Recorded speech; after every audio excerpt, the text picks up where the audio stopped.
Bienvenue à tout le monde. Anne Usureau, chargée de mission à la CAB Pays de la Loire. Je suis à la coordination du projet Valo Malbio. L'idée, c'est de vous faire une restitution du projet Valo Malbio. Donc, c'est sur la valorisation des animaux issus du troupeau laitier. Nous l'avons intitulé Valoriser tous les bovins en bio, c'est possible. Donc, c'est le résultat d'une expérimentation ligérienne entre 2019 et 2025. Des partenaires, ce webinaire, donc c'est la CAB qui est à la coordination. Nous avons aussi le GAP 44, le GAB Anjou, le CIVAM Bio Mayenne et le GAP 85. Et autres partenaires de la filière, nous avons Biolait et Ebio, ainsi que d'autres partenaires, qui est le CRAPAL, organisation qui travaille sur les races menacées et locales, et l'Union des Bretons Pinoirs. Nous avons aussi également, dans le cadre de ce projet, travaillé aussi avec l'ITAB et puis l'IDEL. Et comment qui est partenaire enfin, au niveau financier, il y a la région Pays de la Loire, qui tient ce projet-là, ainsi que dans le cadre des animations au niveau des départements, les G2E, et aussi le CASDAR au niveau national, parce que nous avons intégré un projet national en continuité de ce projet, donc avec des fonds au niveau de l'État français. Le programme du webinaire. Nous allons faire une introduction avec Éric Guéry, qui est éleveur mayennais, qui fait partie des éleveurs qui sont à l'origine de cette expérimentation et qui est aussi administrateur à la CAB. Ça va être décomposé en deux parties. Donc, une première partie, c'est possible d'un point de vue de la filière, valoriser des animaux issus du troupeau laitier, et aussi d'un point de vue technique. Nous allons faire intervenir un représentant de chez Biolay, François Hervouette. Et puis pour Ebio, donc la partie filière viande, c'est Jean-Marie Roy. Moi-même, je vais faire un retour sur une enquête qui a été faite sur l'intérêt de ces viandes auprès des prospects, donc des acteurs de la filière. Et puis là viendra le temps questions-réponses sur le volet plus filière. Et après, on aura un temps qui sera plus dédié sur le volet technique. Et donc, ça va être Simon Thomas du Civambio qui suit depuis le début cette expérimentation-là et qui va vous présenter les différents types de conduite et les résultats de croissance. Sur la partie abattage, c'est Anaël de Ebio qui va intervenir et qui va nous faire un retour des animaux qui ont été abattus dans le cadre de ce projet. Et après, nous aurons le témoignage de Germain Goujon, qui est éleveur en Mayenne, et Séverine Cougnon, qui est éleveuse dans Vendée, et qui vont nous témoigner de leur expérience. Il viendra un temps de questions-réponses et nous terminerons par une clôture qui sera faite par Éric Guéry, qui a introduit également cette webinaire. Voilà. Je laisse la main à Éric pour intervenir. Donc Eric Guéry, donc éleveur dans le Nord-Mayenne, comme le disait Anne, éleveur de vaches laitières. 70 vaches laitières sur 75 hectares avec mon épouse Patricia. L'émergence du projet, c'est dans les années 2015, 16, 17, un fort développement de la bio. Et on était administrateurs de la CAB, Germain et moi, et on covoiturait pour aller au conseil d'administration et on parlait de développement de la bio, bien sûr, mais avec quelle cohérence? Les cohérences sur les filières, les cohérences sur les fermes, avec des troupeaux allaitants dont le revenu était basé sur les primes, et puis la vente de tous les mâles et de quelques génisses qui allaient à l'export et qui n'étaient pas du tout valorisés dans le pays ou au moins sur les territoires. Et puis des troupeaux laitiers dont l'objectif était de faire le plus de lait possible. Donc la vente des veaux dès que possible, 7 jours, avec la réglementation qui est montée à 14 jours. Vente le plus tôt possible, pas très cher, puisque c'était l'époque où il y avait, c'était pas officiel, mais de l'euthanasie chez les veaux naissants. Et puis pour ceux qui en échappaient, partaient direct en export vers l'Espagne. Alors peut-être que c'est un tableau noir, mais c'est quand même ce qui se passait à certaines périodes de l'année, hein, pas toute l'année, dans les élevages laitiers. Et donc, toutes ces incohérences-là, on s'est dit, mais il va falloir, si on développe la bio, il faut absolument qu'on sorte de ces incohérences-là. Et on a d'abord réfléchi à pourquoi pas externaliser la finition des vaches laitières, parce que c'est un sujet aussi en filière, une ébiole l'expliquera sûrement un peu mieux. Et puis le deuxième volet, c'était l'élevage des veaux. Comment on fait pour que dans les élevages laitiers, les veaux ne soient pas un sous-produit à éliminer le plus vite possible, mais puissent être élevés dignement. On a un peu pris exemple, enfin, dans nos réflexions qu'on a eues avec Germain, si on s'est dit, bah, y a des éleveurs qui élèvent leurs génisses sous vache nourrice. On s'est dit, ça doit être possible aussi d'élever des mâles et peut-être pourquoi pas d'en faire une activité secondaire chez des éleveurs allaitants ou chez des éleveurs laitiers, hein. Mais chez des éleveurs allaitants avec l'option de veaux chez les vaches dans les élevages laitiers, puis départ vers les troupeaux allaitants. On a eu envie de bosser ça, on a commencé à le faire ensemble avec Germain et ensuite je vais laisser Simon un peu développer les différentes techniques et échanges qu'on a pu mettre en place. Et bien évidemment, hein, assez rapidement, on a contacté le groupement de défense sanitaire pour savoir comment il fallait, enfin quelles précautions il fallait prendre parce que ça allait provoquer beaucoup d'échanges dans nos élevages en Mayenne. Dans les échanges qu'on avait, donc il y avait le GDS et les préconisations, et puis c'est on ne vend jamais un animal qu'on ne voudrait pas acheter. Merci Eric. Donc, c'était juste pour vous rappeler un petit peu l'objectif et l'intérêt de ce projet qu'a développé donc Eric sur l'intérêt de faire ce type de travaux. Donc, c'était vraiment travailler sur la caractérisation des différentes pratiques d'élevage parce que on va voir qu'il y a différentes approches au niveau de la valorisation de ces animaux-là. Acquérir des repères techniques parce que c'est vrai qu'on a les éleveurs mayennais qui ont initié ça disaient bah, c'est important d'avoir un minimum de connaissances à ce niveau-là, d'évaluer ces pratiques et leur pertinence économique et communiquer sur les pratiques et étudier pardon, et améliorer la valorisation. Et aujourd'hui, le webinaire, il est là aussi pour un petit peu valoriser ce travail-là. Donc, c'est vraiment à la fois un double enjeu, mieux valoriser les animaux issus du troupeau laitier et donc assurer un revenu complémentaire et puis répondre aux enjeux sociétaux de déboucher des veaux issus des élevages bio régionaux. Voilà. Et puis, donc, juste pour vous montrer, là, je vous pose le contexte, hein. Là, c'est des données de 2018, des animaux qui sont nés en 2014 au 31 décembre 2018. Donc, c'est l'IDEL qui avait fait ce travail-là dans le cadre de Proverbial. 82% des animaux laitiers mâles partaient en conventionnel et 59% des mâles allaitants quittaient la filière bio. Donc, on peut voir que c'était quand même, ça a un impact important. L'idée, c'était d'avoir une cohérence au niveau des systèmes. Donc, Valo Malbio, c'est quelques chiffres quand même qui sont assez intéressants à vous partager. On peut voir une grande diversité qui ont été suivis au niveau des animaux, avec 10 systèmes d'élevage différents. Simon nous les présentera. 17 fermes d'élevage de veaux, 24 fermes apporteuses de veaux, et puis au total, il y a 332 veaux qui ont été suivis, dont 67 veaux élevés au seau. Et pour les veaux adoptés, c'est entre 1 à 3 veaux par vache nourrice. Donc je vais laisser les acteurs de la filière qui sont et bio et puis biolait pour intervenir sur l'intérêt de ce projet-là au niveau de leur filière. Donc bonjour à tous. Donc François Hervé, moi je suis éleveur producteur de lait bio en Vendée et adhérent du groupement Biolait. Donc on m'a demandé aujourd'hui là de représenter le groupement à la place d'un administrateur parce que le conseil d'administration se réunit aujourd'hui. Donc j'ai accepté de le faire. Deux mots sur Biolait, donc une organisation de producteurs commercial de lait biologique avec des adhérents et du lait collecté sur toute la France. Donc la question là, en lien avec la filière bio, c'est pourquoi et quel intérêt pour Biolay de soutenir et de s'intégrer à cette expérimentation. Bah, plusieurs choses. Déjà, Biolay se place dans le prolongement de l'activité de ses éleveurs adhérents et donc se doit de se porter leurs valeurs et leurs intérêts. Donc là, c'est aussi le prolongement de l'intervention d'Éric en introduction, hein.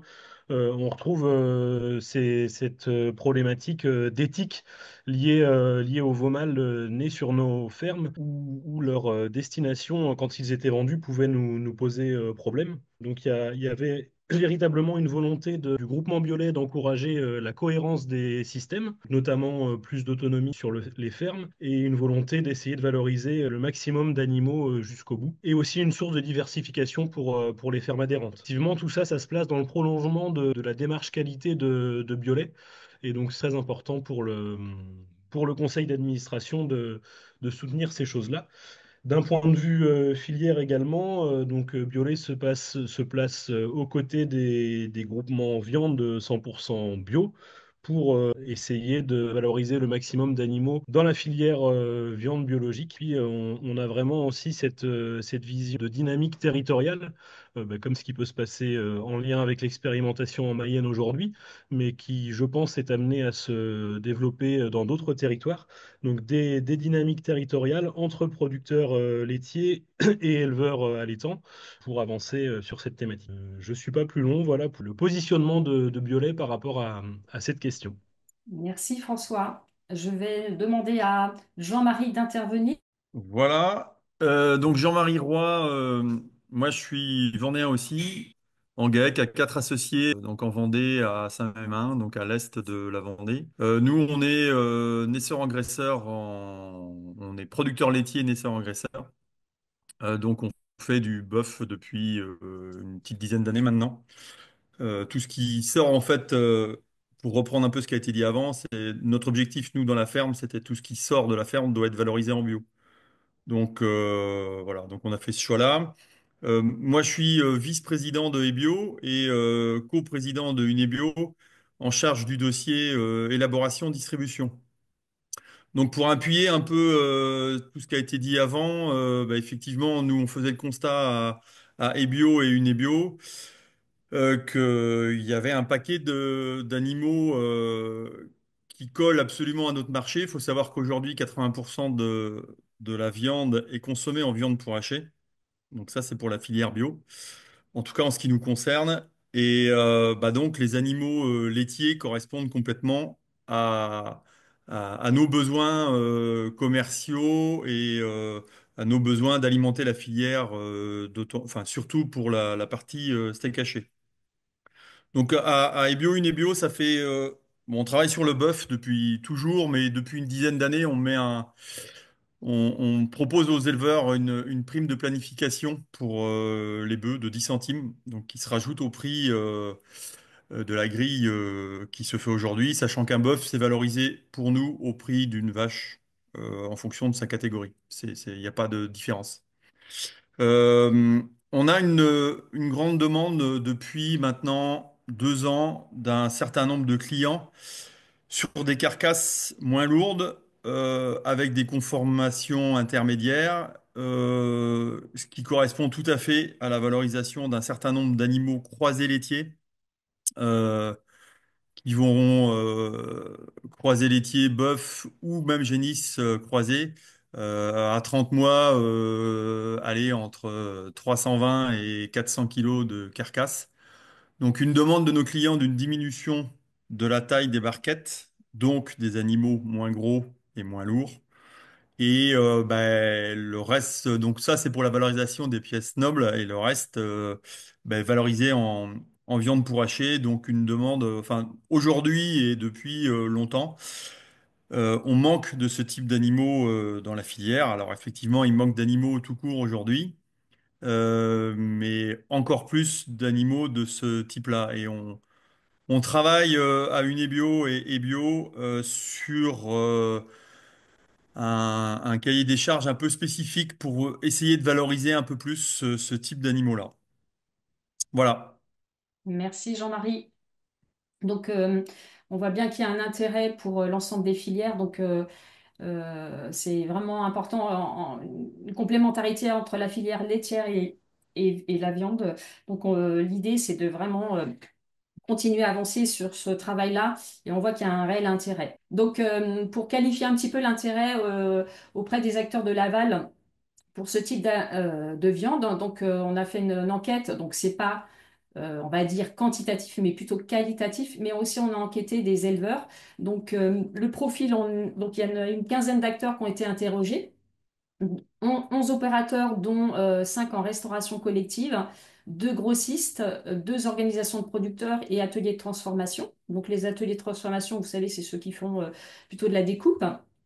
Et puis il y a eu 2 éleveurs allaitants et 2 éleveurs laitiers qu'on a questionnés pour voir un petit peu sur l'intérêt de cette filière-là.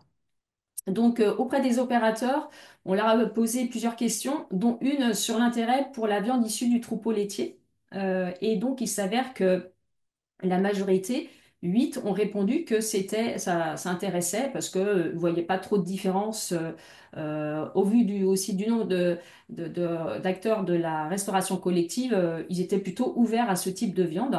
Il y en a qui ne se sont pas prononcés parce que voilà, c'est pour eux qui proposent la viande issue du troupeau laitier ou une vache issue du troupeau allaitant, il n'y avait pas grande différence. Et puis il y en a un opérateur qui a dit non parce que c'est un grossiste qui s'adressait plutôt à la restauration commerciale, donc les restaurants, donc là plutôt de chaîne et ou voire indépendants et qui recherchait plutôt des races à viande. Donc voilà, mais globalement, on peut dire que quand même il y a un intérêt pour cette viande issue du troupeau laitier. Donc je dis bien, ce n'est pas quantitatif mais qualitatif.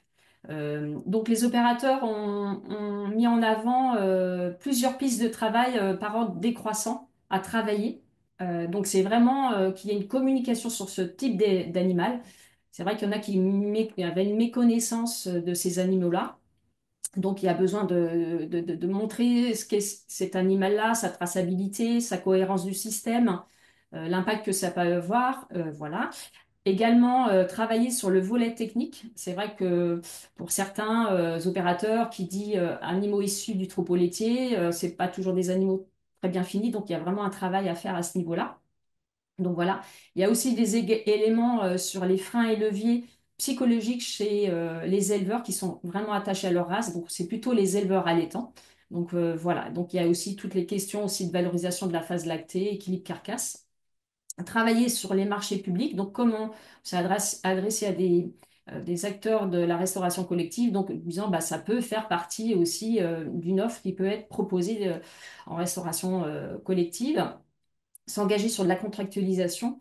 Il y avait aussi un autre élément, mettre en avant le bio. Et puis adapter le produit en fonction de la demande. Donc, ce que disait Jean-Marie, aujourd'hui, c'est 80% de la viande bovine est en viande hachée, donc ce qui veut dire que ça correspond bien à la demande. Voilà. Pour la partie éleveur, ce qui ressortait quand on les a questionnés sur la perception des animaux issus du troupeau laitier, ils considéraient qu'il y avait une cohérence dans ce système-là, de valoriser l'ensemble des animaux, que ça ne parte pas en conventionnel, c'était vraiment très cohérent. Et puis, il y avait aussi la possibilité de diversification pour, par exemple, les éleveurs laitiers qui pouvaient à la fois continuer à produire du lait, mais aussi en complémentarité faire de la commercialisation de viande. Les éleveurs, ce qui ressortait dans les pistes à travailler par ordre de croissance, on peut voir quand même, si on s'engage vers ça, c'est qu'il y a un prix garanti. Ça, c'est la priorité. Et puis après vient la question, mais ça, dans les témoignages, ça viendra, sur la régularité au niveau des approvisionnements. Donc, ça veut dire plutôt travailler avec un ou deux éleveurs, pas trop, parce que plus il y a de sources d'approvisionnement, eh bien, au niveau sanitaire, ça peut avoir des impacts, même avec l'esprit de confiance. Enfin, c'est important enfin, avoir une confiance avec l'éleveur qu'on va travailler, enfin, le binôme éleveur allaitant, éleveur laitier, si c'est le cas. Euh, la conformité des animaux et bien contractualiser enfin, ce marché-là entre les producteurs. Il y a aussi la notion de ressources disponibles en fourrage, la création d'une filière veau laitier, la conduite d'élevage. Il y en a qui ont évoqué que adopter un animal sur sa ferme, bah, c'est pas pareil que quand il naît sur la ferme. Donc il y a quelque chose qui s'instaure. Et puis travailler sur la technicité, on revient sur la question de finition à l'herbe. Voilà, et puis travailler sur la communication. Est-ce qu'il y en a qui ont des questions par rapport autour de la filière? Alors, il y a une question qui est posée quand même pour les bœufs, prime contractualisation avant l'âge d'un an. Oui, mais je peux répondre si oui, effectivement. La contractualisation se fait avant un an.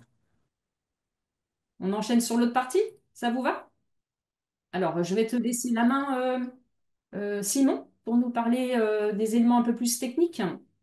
Du coup, on va vous présenter les résultats des croissances des veaux issus de l'expérimentation Valo-Malbio. Donc, l'ensemble de ces animaux ont été élevés dans les départements du 44, du 85, du 49 et du 53.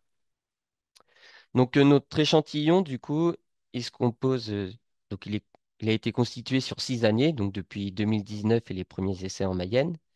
Et on a suivi la croissance de 670 animaux. Pour chacun de ces animaux, en fait, on a enregistré différentes informations et performances, donc telles que la race, le sexe, le système d'élevage, le mode d'alimentation, des pesées régulières, donc depuis la naissance au sevrage et au-delà. On a enregistré aussi différentes dates, enfin, date de naissance, date de pesée, date d'abattage. Donc voilà. Tout au cours de ces, Tout au long, voilà, de ces années, on est passé sur les fermes, on a enregistré les performances. De ces 670 animaux, on a 14 veaux qui sont morts en cours d'élevage. Voilà. Et au final, on a abouti à valider la croissance de 332 veaux sevrés qui ont été élevés sur 17 fermes différentes durant 6 années, avec pour chacune de ces années 2 saisons de naissance, donc celle du printemps et celle de l'automne. 13 systèmes d'élevage ont été mis en place par les éleveurs et nous avons différencié 5 catégories de races. Voilà. Et 332 veaux, c'est bien, on a des pesées qui sont faites à un moment T sur une ferme et on a retiré tous les animaux dont la pesée était supérieure à 45 jours par rapport à la date de sevrage. Voilà. D'où le fait que on est bien sur des expérimentations en ferme. Donc, on a beaucoup d'animaux engagés pour en retrouver le moitié moins dans nos résultats. Voilà. Donc, dans, dans cette expérimentation, du coup, on a défini différents types de systèmes d'élevage, deux grands types. Donc, le premier type, sont des systèmes d'élevage qui se font en partenariat avec différentes fermes. Donc, un système d'élevage, il se définit par le nombre de fermes qui interviennent, le, le mode d'allaitement des veaux et le devenir du veau, si on va produire un veau, si on va produire des bœufs. Et donc là, dans nos systèmes avec partenariat, donc dans les systèmes 1.1 et 1.2, l'éleveur allaitant achète une vache nourrice et 3 veaux, un éleveur laitier. Il gère la phase lactée, donc durant 5 à 6 mois, et au sevrage de ces veaux, ou il garde les animaux sur sa ferme pour en produire des bœufs, ou alors il les vend à un tiers pour les engraisser. Ensuite, dans les systèmes 1.3 et 1.4, là, en fait, les vaches nourrices sont déjà présentes chez les éleveurs allaitants. Ceux-ci achètent des veaux, ils réalisent l'adoption et donc gèrent la lactation pendant 5 à 6 mois au sevrage de ces animaux, où ils sont gardés sur la ferme pour en faire des bœufs, où ils sont vendus à un tiers pour aussi produire des bœufs. Dans les systèmes 1.5 et 1.6, là, ce sont les éleveurs laitiers qui gèrent la phase lactée, donc soit sous des mers, soit au seau. Ce sont deux modalités que les éleveurs souhaitaient différencier. Et au sevrage, ils vendent ces animaux, du coup, à des tiers pour l'engraissement. Et dans les systèmes 1.7 et 1.8, là, l'idée, c'est ou d'acheter un couple mère-veau ou d'acheter des veaux et de les mettre sous des mères nourrices, de diminuer le nombre de veaux par mère dans l'objectif d'avoir une meilleure croissance sur ces veaux pour les valoriser en viande de veau. Enfin, dans le système 1.9, là, les veaux restent au sein du troupeau laitier, boivent sous les vaches qui vont à la traite et au sevrage, ils sont vendus à un tiers pour être engraissés. Donc, dans ces systèmes avec partenariat, ça nous donne une majorité du coup d'animaux qui sont élevés sous vache nourrice. Voilà. Et la majorité de ces animaux, du coup, sont identifiés pour produire des bœufs. Ensuite, élever des veaux laitiers, du coup, comme ça a été dit au départ, il est possible de le faire sur une ferme laitière. Voilà. Donc là, ce sont nos systèmes sans partenariat. Et donc, ce que l'on a calculé au sein des groupes, c'est que élever tous les animaux sur une ferme laitière, ça demandait d'augmenter par deux la surface fourragère principale, ou alors de diminuer de 40% le nombre de vaches laitières. Voilà. Et donc, sur ces fermes, là, on a identifié aussi différents systèmes. Donc là, les veaux sont élevés sous des nourrices et au sevrage, où ils sont vendus en viande de veau, ou ils sont gardés sur la ferme pour produire des bœufs. Ensuite, les éleveurs laitiers ont différencié la modalité élevée au seau, avec où où ils sont gardés sur la ferme pour produire des bœufs, où ils sont vendus en viande de veau. Et enfin, les animaux restent dans le troupeau laitier et quand ils sont sevrés ou ils sont vendus en veau, ou alors ils sont gardés sur la ferme pour être engraissés en bœuf. Et donc, dans ces modalités-là, donc la majorité de, des animaux élevés sur les fermes laitières sont gardés pour en faire des bœufs et quelques animaux sont quand même élevés sous nourrice, voilà, pour produire de la viande de veau. Voici pour la partie système. Et au sein de ces systèmes, du coup, les éleveurs allaitants ont en fait défini un cycle théorique d'une nourrice pour répondre à leurs besoins d'éleveurs allaitants, c'est-à-dire d'élever leur propre nourrice. Et donc, ce cycle de nourrice, il dure, on l'a défini sur 2,5 ans. Et de quelle manière ça se passe? Donc, dans la théorie, c'est l'éleveur allaitant achète au printemps une vache nourrice et ses trois veaux pour gérer la phase lactée pendant 6 mois. Au sevrage de ces trois veaux, nous avons donc trois veaux qui sont sevrés. Cette vache nourrice, du coup, on arrive à l'automne, cette vache nourrice va adopter deux nouveaux veaux. Donc sa lactation continue, elle allait deux veaux. Ces deux veaux sont sevrés au printemps suivant. Et là, de nouveau, on lui refait adopter deux veaux. Elle gère à nouveau sa phase lactée durant les 6 mois pour arriver à l'automne suivant. Au cours de ce deuxième automne, la vache arrive à 1 an et demi de lactation. On lui fait adopter seulement un veau. Au cours de cette période, on l'insémine et on arrive du coup au troisième printemps où notre vache sèvre son veau. Si elle est pleine, elle est gardée sur la ferme pour véler à l'automne suivant et lors de ce vélage, on lui ajoutera deux veaux plus le sien et elle repartira dans un nouveau cycle. Ou alors elle est vide et dans ces cas-là, c'est une vache qui sera engraissée, réformée. Et donc sur ce cycle, en fait, une vache nourrice adopte et élève jusqu'à 8 veaux. Ces veaux sont ou gardés au sevrage, sont ou gardés sur la ferme pour produire des bœufs ou directement vendus en viande de veau.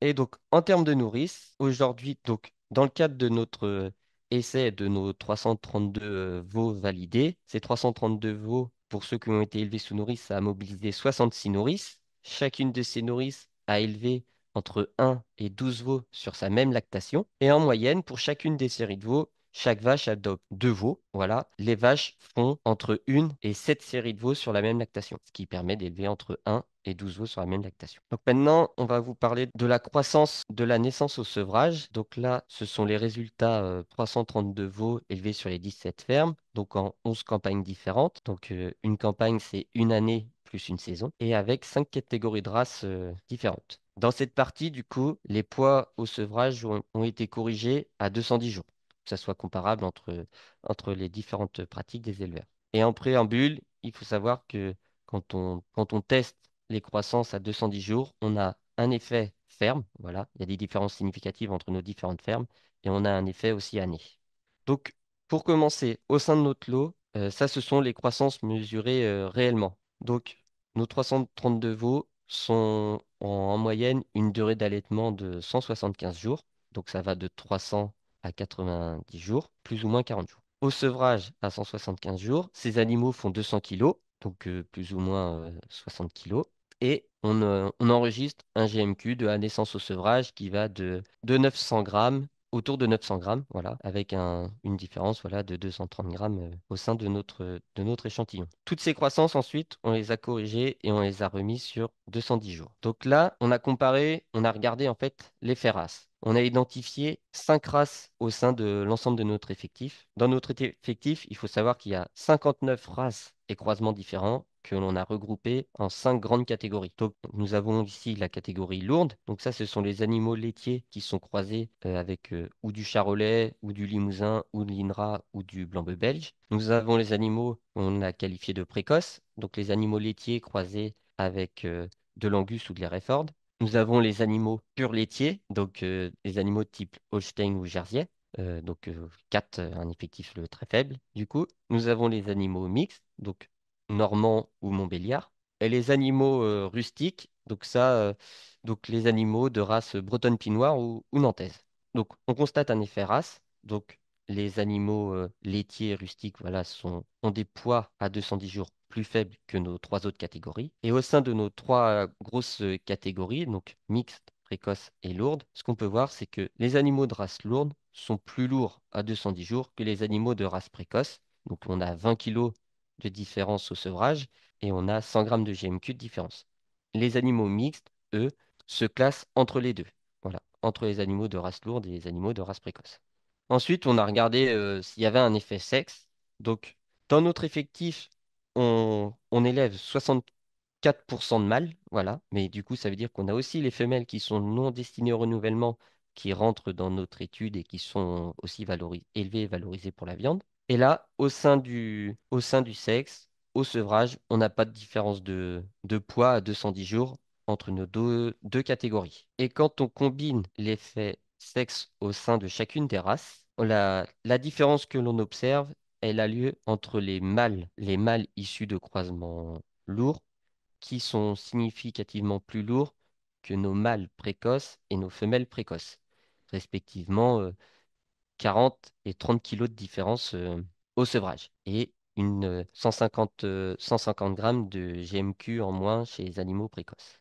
Donc, on s'est aussi intéressé aux saisons de naissance entre les veaux qui naissent au printemps et les veaux qui naissent à l'automne.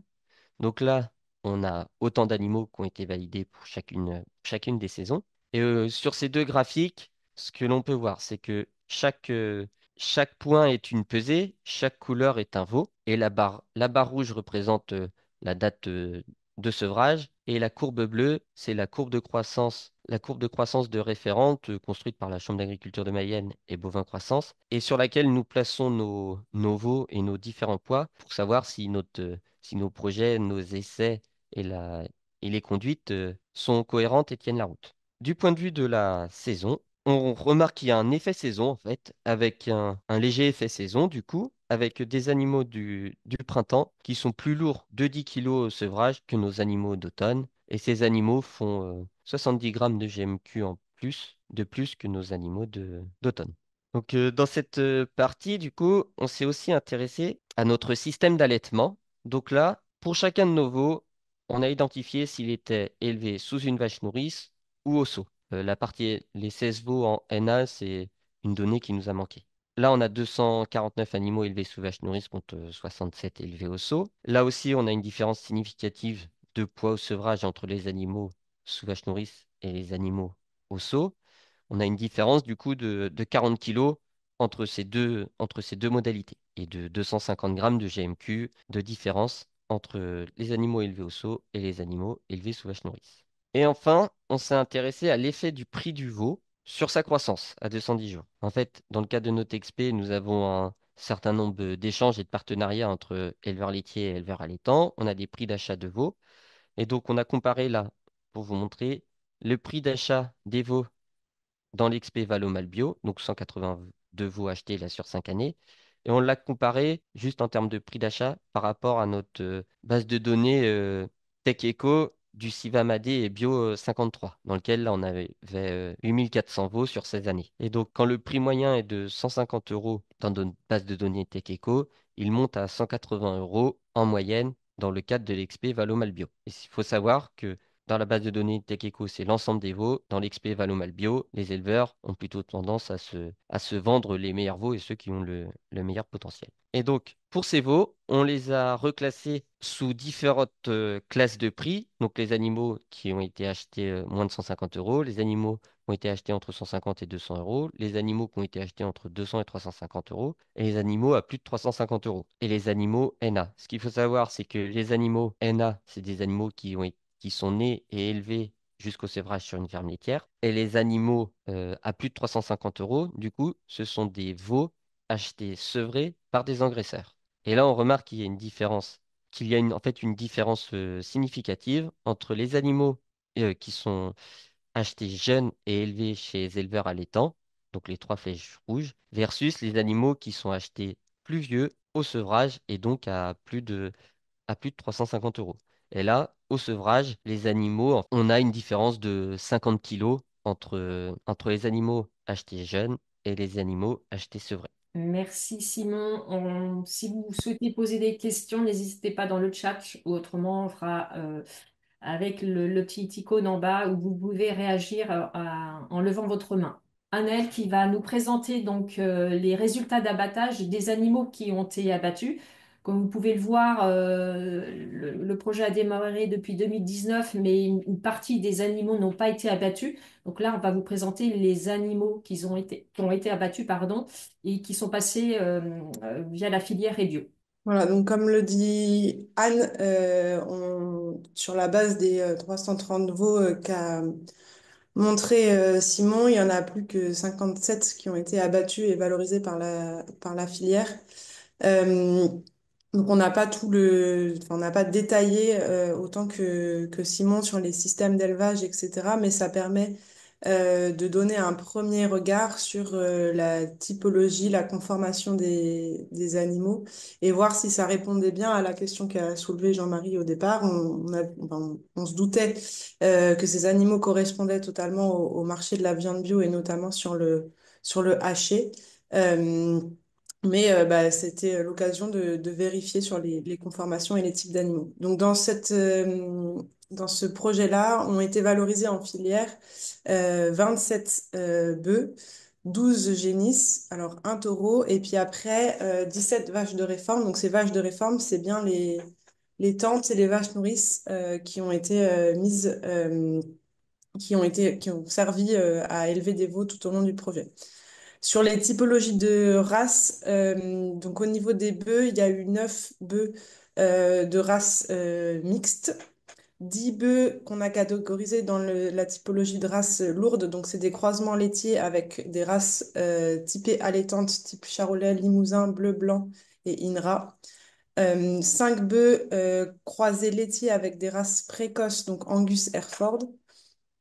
Et 3 bœufs non définis. Pour la plupart, c'est des paires qui sont tombés en race, enfin qui sont en race 39, donc qui sont croisés souvent sur des croisements 3 voies dans les systèmes laitiers.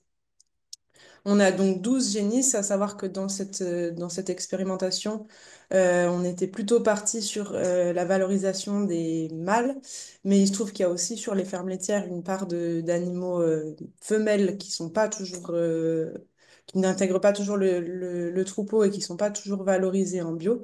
Donc c'était aussi l'occasion de voir sur les animaux femelles s'il y avait une valorisation pour ces animaux-là. Et enfin, sur les vaches de réforme, l'immense majorité des animaux étaient des animaux de type mixte.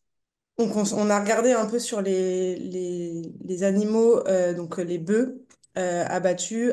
Donc, c'est des animaux qui ont été abattus pour la plupart entre 26 et 30 mois. Et sur les poids à l'abattage, on est sur des poids qui se situent entre 350 et, alors pour la plupart autour de 460 kilos. Il y a quelques animaux un peu exceptionnels qui ont dépassé la barre des 500 kilos.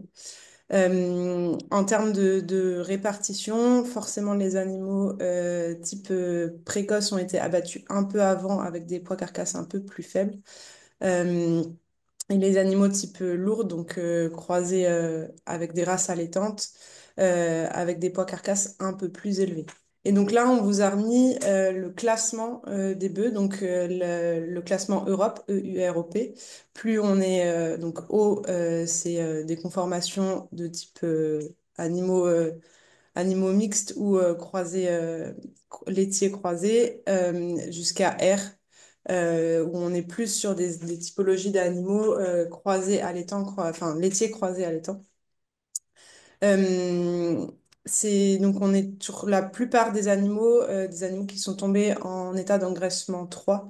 À savoir que l'état d'engraissement, c'est quelque chose qui est important pour la filière, puisqu'on est plutôt à la recherche d'animaux où il y a un petit peu de gras pour le goût, pour la conservation aussi de la viande.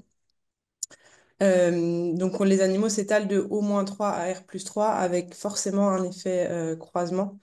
Donc les animaux mixtes ou précoces sont plutôt dans les catégories O, alors que les animaux croisés allaitants vont tomber plutôt dans les catégories R. Et après, la question qui est importée au niveau du groupe du CIVAM était comment sont valorisés ces animaux-là, quel est leur débouché final. Donc ça, c'est les marchés sur lesquels ces animaux ont été valorisés. Sur les animaux qui sont classés en O-, O égal, c'est des animaux affectent à une catégorie qu'on appelle VPH, donc viande pour hacher. C'est des animaux qui vont presque en totalité se retrouver sur le marché du haché.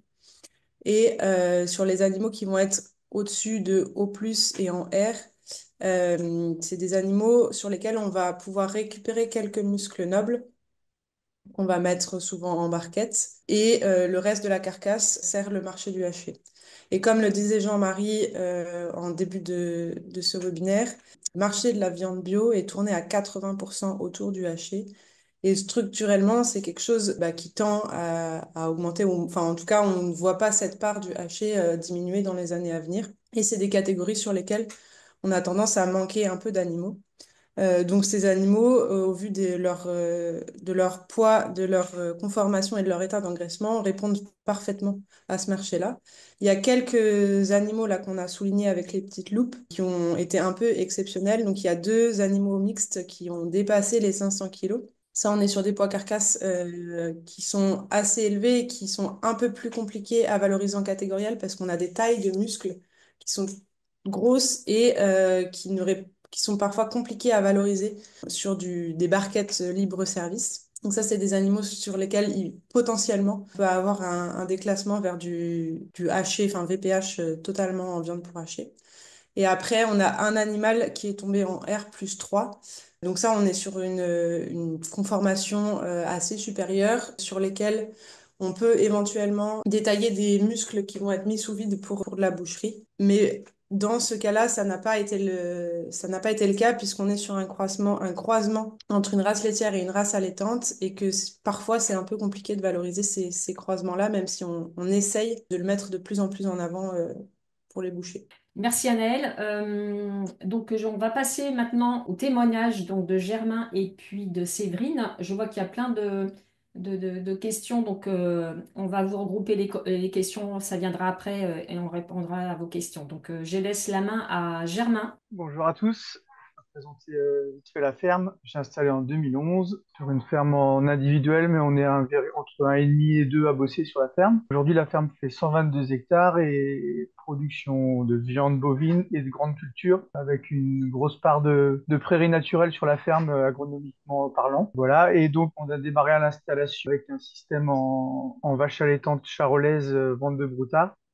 Et petit à petit, on a fait un peu de croisement et donc voilà, comme l'a expliqué Eric, je ne vais pas retracer le début du groupe. Voilà, on a été amené à réfléchir à l'élevage des veaux laitiers.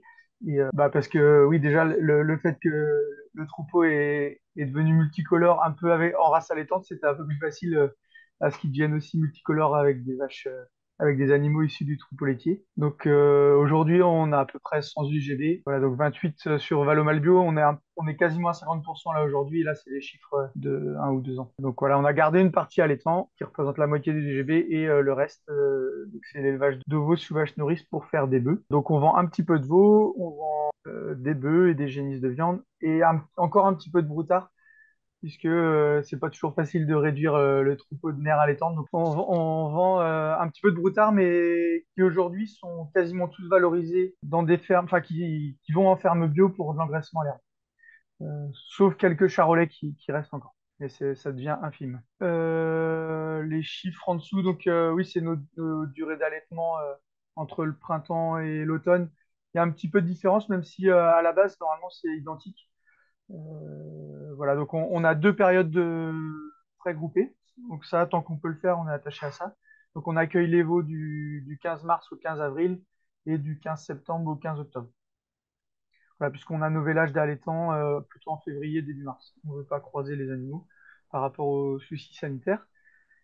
Et voilà, donc les poids au sevrage et les GMQ. Donc on avait un objectif de 1000 grammes quand on a démarré le projet et on voit qu'on arrive à ça, donc ça, c'est quelque chose qui nous convient aujourd'hui. Donc oui, donc aujourd'hui, là, cette année, on arrive à 13 nourrices. Donc, depuis 3 ans, on était plutôt autour de 8-10 nourrices.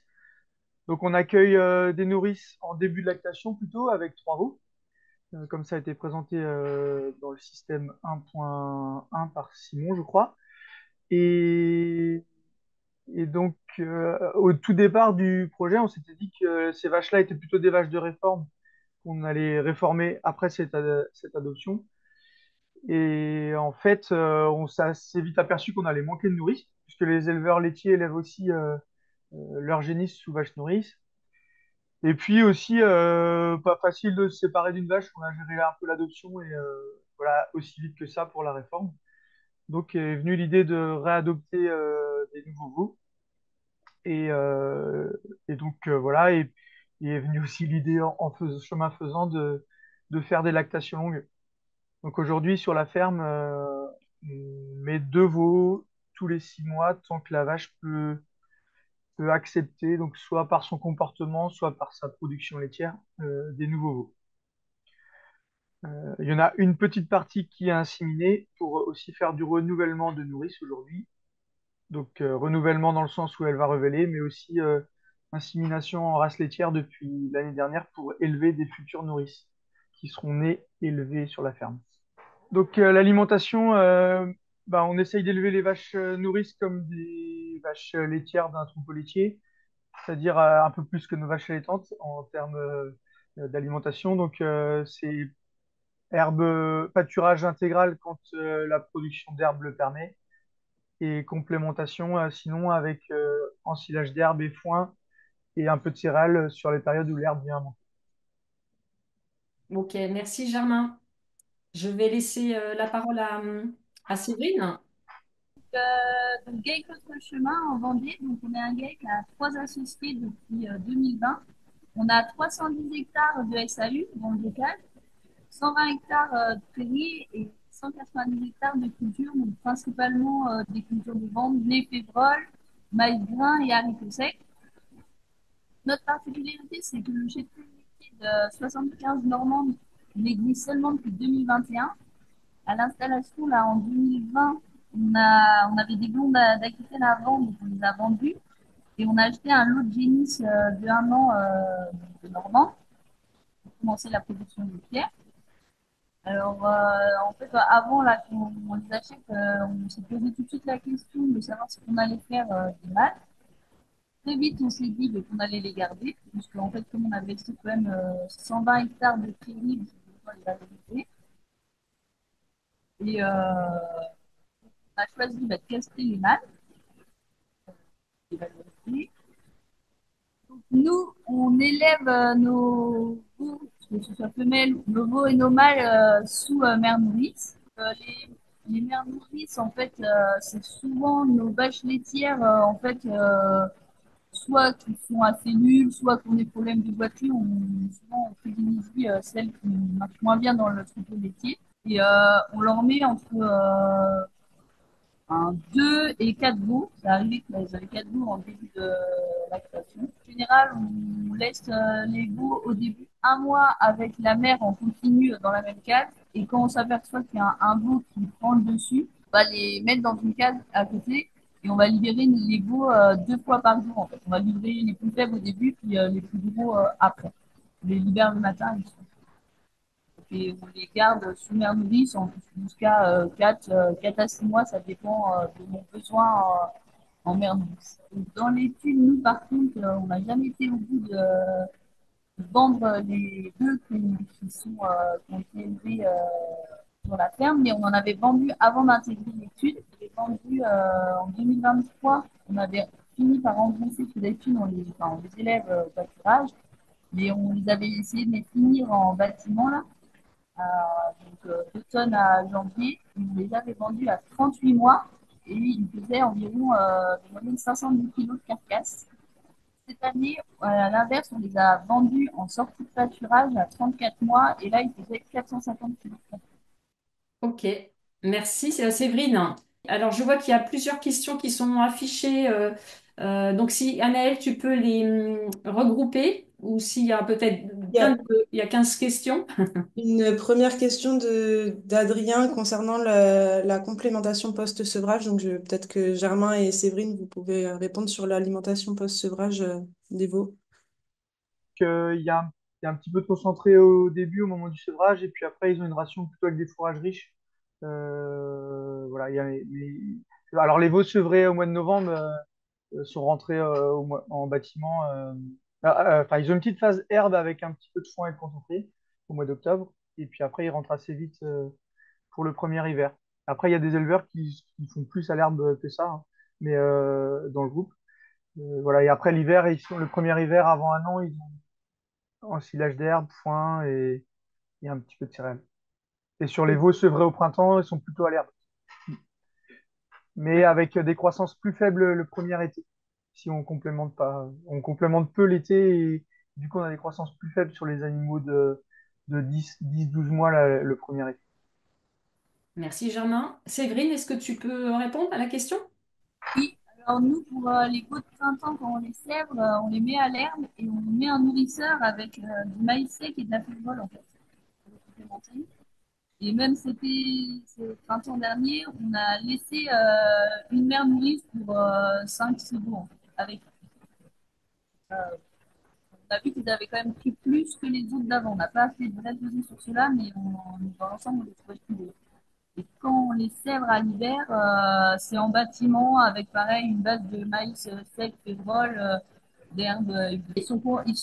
Nous, on les complémente dès qu'ils sont à partir de 2 ou 3 mois, ils ont aussi du maïs sec et de la févrole à volonté dans un bac devant eux. S'ils veulent y toucher, ils y touchent. Et du point, mais en général, ils y touchent pas. On met dès leur naissance, ils ne touchent pas avant 2 mois. Ok, merci. Est-ce qu'il y a d'autres questions, peut-être plus sur la présentation de Simon ou pas? Il n'y a pas forcément beaucoup de questions. S'il y a une question de Louis-Pierre Chauvin, je t'invite à la détailler. Oui, est-ce qu'il y a eu des essais en baby bœuf, c'est-à-dire en animaux plus jeunes, et avec forcément des barquettes plus petites ou des choses comme ça? Et donc des animaux plus jeunes, genre 1 an et demi. Voilà. Non, pas chez nous, je disais. Non. On a fait du 24-23 mois, mais pas avant, sur des races précoces.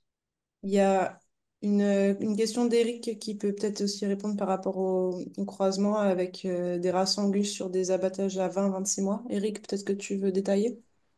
Non, moi, en fait, je voulais répondre, euh, les animaux de 10-12 mois, quelquefois, ils sont vendus à d'autres éleveurs et du coup, ces animaux-là partent en finition viande, hein. Il n'y a pas eu à ma connaissance, d'abattage très précoce d'animaux. Voilà. C'était juste une réponse à ça. Après, sur les angus, ben, Germain est plus compétent que moi. Moi, je suis plus dans l'adoption et dans les élevages laitiers. Peut-être que tu peux mettre Oui. comment, parce que l'adoption, on n'en a pas trop parlé dans la présentation technique de Simon, mais ça peut peut-être être un point quand même assez crucial, hein. Est-ce que les éleveurs, ceux qui adoptent, peuvent en parler?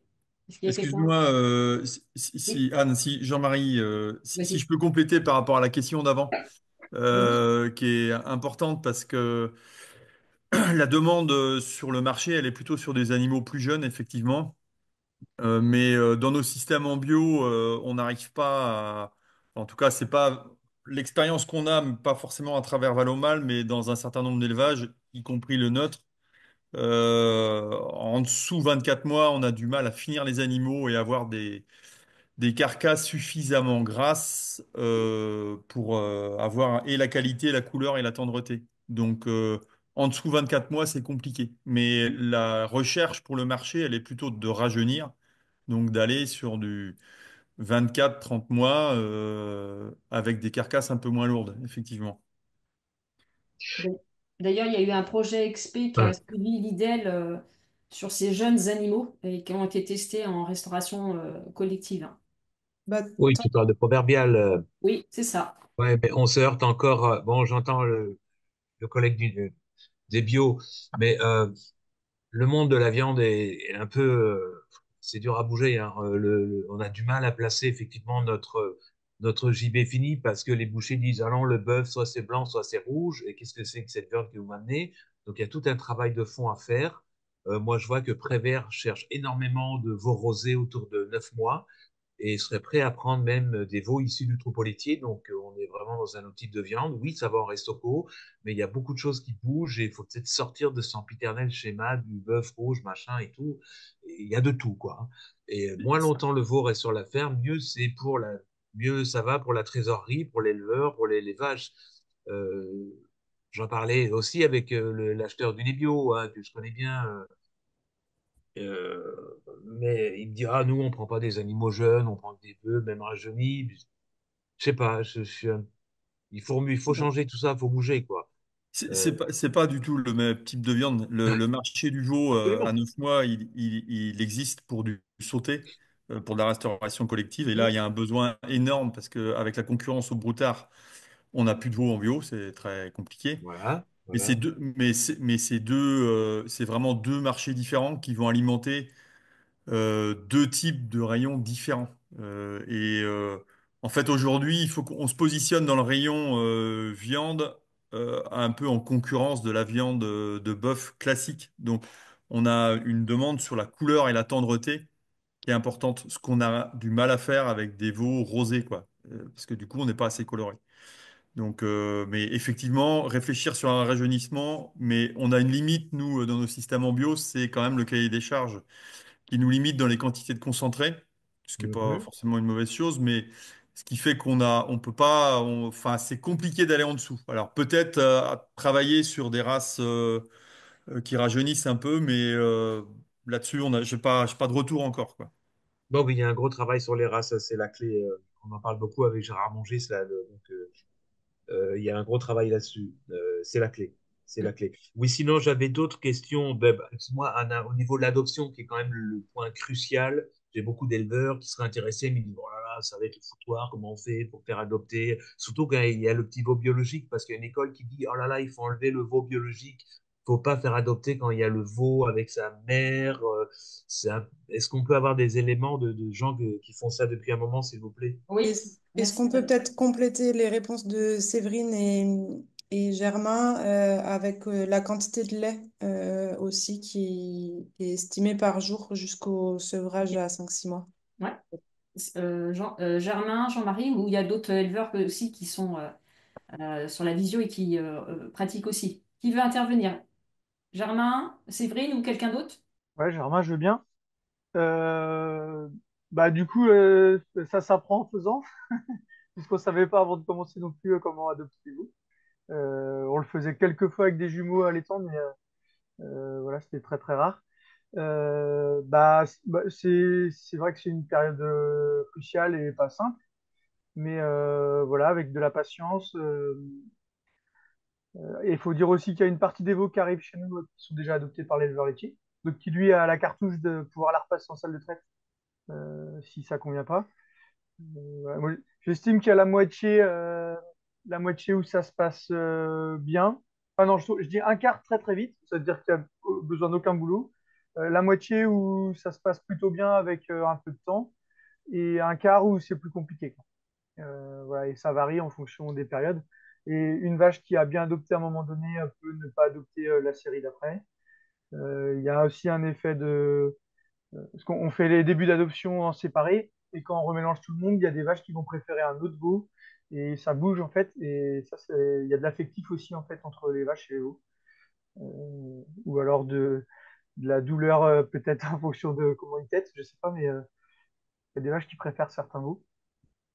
Donc oui, c'est une période cruciale. Faut pas, je dis souvent qu'il faut pas dire enfin, quand on intervient là, faut pas dire que c'est miraculeux, que ça se fait tout seul, parce que c'est pas la réalité. Mais ça se fait, quoi.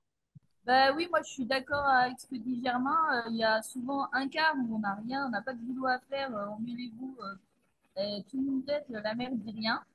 Après, il y a une partie où il faut mettre peut-être 3 ou 4 jours, où il faut venir gratter la mère pour qu'elle tape pas ses bouts. Et au bout d'un moment, elle les accepte et ça se passe plutôt bien.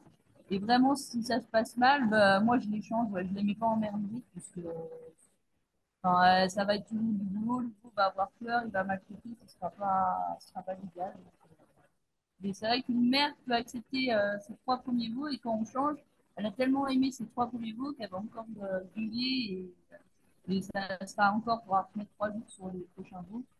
Mais dans l'ensemble, si le début se passe bien, après en général, ça se passe bien. Donc, il faut toujours avoir de la surveillance parce que ça peut aller très vite si on ne surveille pas qu'il a bien tété ou pas. Ils chopent vite une maladie et là, c'est plus embêtant. Mais en général, moi, j'ouvre mes portes, mes veaux savent sur quelle mer ils vont aller, quoi. Ils ont toujours la même mer en général, ils savent quelle mer ils vont. Voilà.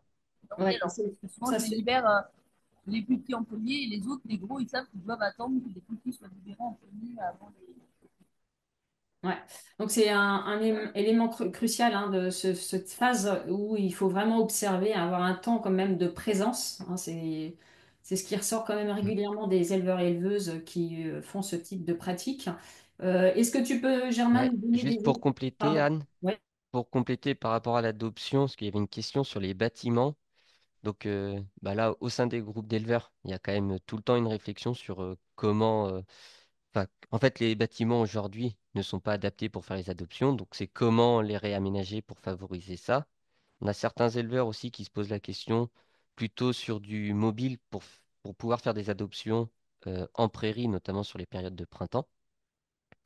Et par rapport aux quantités de lait, on l'a mesuré de deux manières, on va dire théoriques à partir de calculs et de ce qui avait été trouvé à l'INRA, et sinon par la pesée de vache. Et grosso modo, en début de lactation, on est autour de 8-9 kilos de lait qui sont bu par les veaux. Et à la fin, corrigé des fourrages qui sont consommés par les veaux, on arrive autour de 2 kilos de lait. Merci Simon pour ces compléments. Si je peux Oui. juste témoigner sur notre expérience là-dessus, où nous, l'élevage des veaux se fait pas sous la mer. Les veaux sont élevés comme les femelles, donc au dalle, lait entier. Sevrage à autour de 3 mois et avec une consommation de 350 litres de lait. Ok. Avec complémentation, enfin, dès le départ, mise à disposition de soit maïs grain entier, soit épeautre, en fonction de ce qu'on a. Et qui consomme très rapidement, en fait. Au bout de 3 semaines, un mois, il commence à grignoter. Merci Mais Jean-Marie. c'est à volonté, voilà. Mais Ok. c'est hors. Nous, on n'est pas, on n'a pas de pesée, on n'a pas de volomale. Par contre, on connaît les litres de lait qui sont consommés. D'accord. Merci pour ces précisions. Et Eric qui voulait intervenir? Ouais, je voulais juste dire qu'il y avait, enfin, on est de quelques éleveurs là à commencer à essayer d'utiliser les huiles essentielles pour tromper un petit peu les vaches lors de l'adoption ou de la réadoption. Euh, et puis sinon, nous, dans notre élevage laitier, c'est plus facile, hein, mais à chaque fois, on sépare au bout de 3 4 jours le veau de la mère pendant au moins une semaine. Et après, on essaye autant que possible qu'il ne retourne pas sous sa mère, mais plutôt sous une autre vache quand on a décidé que la mère serait nourrice et que le veau passerait dans Valomale. Voilà. Donc, il y a tout un temps d'adaptation euh, pour pouvoir préparer à la phase d'adoption. Merci. Est-ce qu'il y a d'autres questions, Anaëlle? Il y a une question de Monsieur Chiron sur le pâturage, savoir si la gestion du pâturage est sous forme de pâturage tournant dynamique. Des réponses, les éleveurs? Germain, Séverine ou d'autres éleveurs? Éleveuses? Dynamique, plus ou moins. Ça dépend, mais dynamique. Séverine? Même réponse, hein, c'est plus ou moins. J'ai pas entendu. C'est plus ou moins dynamique, ouais, nous aussi, c'est pareil. Ok, merci. S'il y a d'autres éleveurs qui veulent intervenir? Ou éleveuses? Oui, Monsieur Chiron, je vous laisse, vous pouvez intervenir si vous voulez. Oui, donc ça fait pas mal d'années que je travaille en pâturage tournant dynamique et que j'arrive à finir les animaux de classement R, donc avec un état d'engraissement 3. Et ça va très bien, hein, puisque le prix de revient, c'est à peu près celui des champignons, quoi, le prix de la cueillette. Et à côté de ça, il y a une demande quand même pour la viande qui est finie à l'herbe. Parce qu'il y a quand même un équilibre des acides gras qui est clairement en faveur des animaux qui n'ont jamais mangé de concentré, surtout pendant la phase de finition. Et je suis surpris de ne pas en entendre parler parce que dans ce webinaire, parce que là, il y a vraiment des animaux qui se prêtent à cette demande-là. Qu'en dites-vous? C'est peut-être une question pour Jean-Marie. Ou d'autres, hein. Je, je, Oui, Germain. Vas-y, Germain, je pourrais compléter après si tu veux. Ouais, juste, oui, on n'a pas parlé de la finition, mais on a parlé des phases jeunes où c'est un peu plus compliqué sans rien apporter. Si on veut maintenir des croissances et sortir des animaux jeunes à la fin. Du coup, nous, par contre, tous les animaux qui naissent au printemps, que ce soit allaitant ou issus de troupeaux laitiers, partent en juin-juillet et n'ont pas eu 1 kilo de concentré à l'investissement. Et sont finis au pâturage tournant du. Mais voilà, comme on a 2 périodes d'adoption, bah, et la filière n'a pas besoin, peut pas accueillir non plus tous les animaux en juin. Il y a aussi des périodes où c'est plus compliqué, quoi. Jean-Marie, merci. Par rapport à la valorisation éventuelle de ce type d'animaux-là, qui effectivement a sans doute de l'intérêt d'un point de vue organoleptique et qualité de la viande, on a du mal en fait à se positionner euh, enfin, de manière à pouvoir organiser une filière régulière sur toute l'année avec des animaux élevés, engraissés à l'herbe du 1er janvier au 31 décembre. C'est pas facile de trouver les régions et les gens qui sont en capacité de le faire. Donc, on n'a pas suffisamment d'animaux pour envisager un débouché spécifique pour ça. Après, effectivement, plus l'animal est élevé à l'herbe, mieux c'est, hein, mais y compris économiquement pour l'éleveur. Donc, on encourage largement cette démarche-là, mais on ne sait pas aujourd'hui l'imposer et la valoriser chez notre client final. Parce qu'on a du mal à avoir, alors je n'ai pas la réponse à tout, hein, mais on a du mal à avoir en nombre et en quantité les animaux toute l'année pour satisfaire ce marché-là. Oui, mais je peux compléter. Donc, j'imagine qu'à partir du mois de juin, il y a presque toutes, ou du mois de mai, il y a presque toutes les semaines des animaux qui sont finis exclusivement à l'herbe. Et en face, il y a des collectivités qui seraient intéressées pour avoir cette viande-là et communiquer là-dessus. Et il faudrait tout simplement leur en faire profiter quand il y en a. Ok, alors, quelle est Mais l'offre et la demande en fonction des... Bah, en fait, aujourd'hui, nous, on n'a pas de demande là-dessus. Donc, c'est vrai qu'on ne s'est pas penché sur le dossier parce qu'on n'a pas de collectivité qui nous demande spécifiquement ce type de produit-là. Mais pourquoi pas, hein. Eh ben, écoutez, je m'en charge parce que je suis en lien avec des groupes de restauration collective, donc Pas de qui sont souci, demandeurs de ça. pas Ok, de souci. Et donc, merci. c'est super, merci. Merci. Est-ce qu'il y a encore une dernière question? Il y a juste Eric avec un cas qui a pas mal témoigné dans le chat. Je ne sais pas si Eric, tu souhaites Oui, amender ou tu as poser une quelques autre questions. approche en termes Et de fonctionnement? voilà. Et après, peut-être une dernière question de Maud, j'ai par rapport à savoir s'il y a une approche économique au projet pour les deux dernières questions. Ok, on laisse la partie économique, peut-être Sylvie. Germain ou Eric, vous pourrez compléter. Effectivement, au sein du groupe, on a regardé ce que ça faisait sur une ferme laitière si on élevait tous les animaux qui naissaient. On a regardé sur une ferme allaitante, qu'est-ce qui se passait si on remplaçait le cheptel allaitant par un cheptel de vaches nourrices et de veaux pour la production de bœufs. On a aussi regardé à l'échelle des lots, est-ce que bah, l'éleveur sur un lot pour lequel il achète ses vaches nourrices et ses veaux et qu'il vend à la fin des bœufs, est-ce qu'il gagnait, est-ce que bah voilà, est-ce que c'était rentable? Et donc dans dans tous ces schémas en fait, on se rend compte que le système peut tenir la route, mais on va dire, c'est très fin. Ça veut dire que à chaque fois qu'on rajoute 0,1 de chargement ou qu'on diminue de 0,1 de chargement, à chaque fois qu'on rajoute 100 euros d'achat pour chaque veau, à chaque fois que l'on a une perte ou chose comme ça, fait que à la fin, on gagne ou on perd de l'argent sur ces animaux-là. Donc après, je sais pas si Germain, tu veux compléter. Ouais, bah t'as raison sur les facteurs. Il y a aussi le facteur prix de la viande qui vient jouer aujourd'hui. Donc, il y a des gros. Enfin, on avait modélisé le système il y a quelques années. Là, il y a des gros changements qui bougent très vite entre le prix de la viande, le prix des veaux.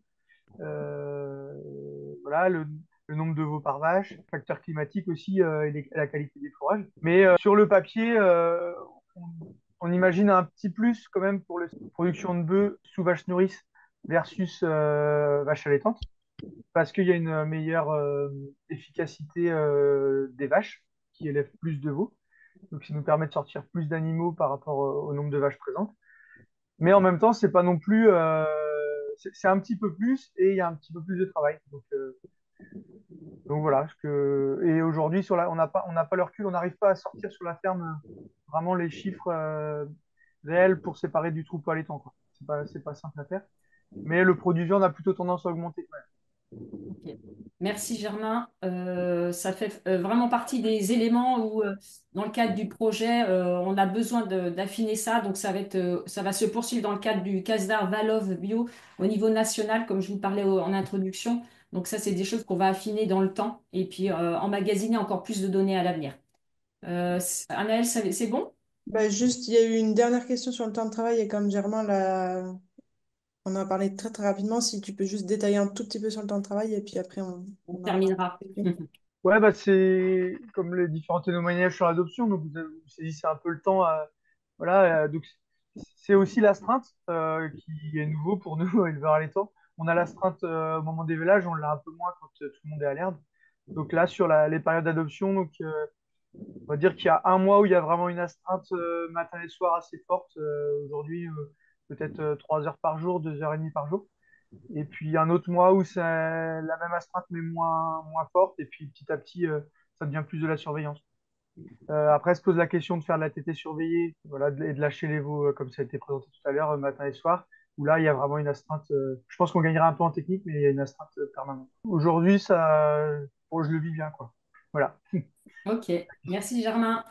Merci pour vos interventions. On arrive bientôt à la fin. Juste pour vous dire que dans le cadre de ce projet, plusieurs publications vont être faites, donc avec des éléments autour des indicateurs. Ce même webinaire sera donc en replay, donc on pourra vous envoyer l'enregistrement qui pourra être diffusé largement. On va faire aussi des fiches témoignages. Donc il y a Germain, Séverine, Eric, il y en a plusieurs qui sont au webinaire qui vont témoigner avec des éléments plus techniques par ferme. Également les éléments autour de l'abattage, le devenir des animaux, l'enquête qualitative auprès des prospects. Il y a eu des fermes ouvertes aussi hier et puis mardi. Il y en a une autre en Vendée le 27 mai. Donc n'hésitez pas, ceux qui souhaitent voir sur une ferme. Voilà, vous avez toutes les informations dans ce lien-là. De toute façon, on vous enverra le diaporama pour les inscrits. Également, il y a eu plusieurs articles qui ont été faits dans Biophile et puis dans nos publications. Il y a eu aussi un article sur Paysans Bretons dernièrement aussi. Et donc, il y a eu aussi une petite vidéo pour présenter le projet avec des éleveurs mayennais. Et donc, on vous fera une récap de l'ensemble des supports. Donc, voilà. Et je tenais à remercier aussi toutes les personnes qui ont contribué à ce webinaire. Donc, il y a les contacts qui sont là des animateurs techniciens. Voilà, et puis les intervenants, ceux qui ont témoigné, les éleveurs, et puis aussi ceux qui sont intervenus pour Biolay et Bio. Je vais laisser un petit mot de conclusion à Eric pour ce webinaire, si tu peux nous faire ça en 2 minutes. Juste pour dire que c'est notre âme d'éleveur hein, qui nous a fait aller vers ce projet avec des confiances réciproques, des partenariats, trois, quatre élevages. Moi, je voulais juste dire deux choses. C'est que on souhaite que ce projet se développe, mais pas se développe en devenant un projet plus gros, mais que ce qui se passe en Mayenne et ce qui émerge dans d'autres départements, ben, ce soit des groupes d'éleveurs qui ensemble échangent et mettent en place des partenariats. Et puis, à